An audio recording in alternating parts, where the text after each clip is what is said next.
Pampahanam ho today. So it's day 70 and grabe, July 17, 2026. Kapag ganon. So yun, it's Friday. Dapat rest day tomorrow, weekend. Wala. Need ng practice ng PE for ballroom. Diba? Kasi kanina, grabe, may pa-surprise. I mean, not so surprise kasi alam ko binanggit niya yun sa namin, orientation, that merong meron kami pa-surprise na something like that. Ay, surprise, yung may skill-based assessment, which is hindi siya pen and paper.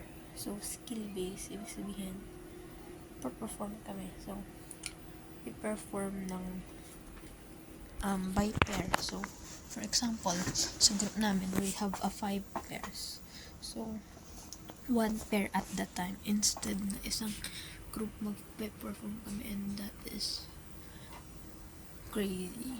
Hindi, crazy nga lang talaga kasi hindi namin alam na ngayon yun. Alam namin na may exam na ganun, but we don't know that day is today. I mean, earlier. Nagkagulata na lang talaga. Kanya-kanyang practice, kagulo.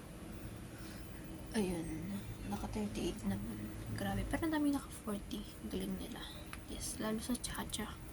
Like, they're so galing.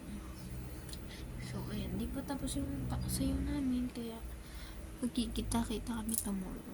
And that is a nightmare, charing. Kasi ang dami talaga yung big book pagagawa. Tapos tomorrow din pala yun. Hindi na kaya ng ganun sistema. Charing. Hindi kasi ang aga naman. Term 1 pa lang to. Grabe. Yung suko na. And that's it. Zooming out. This. Brah.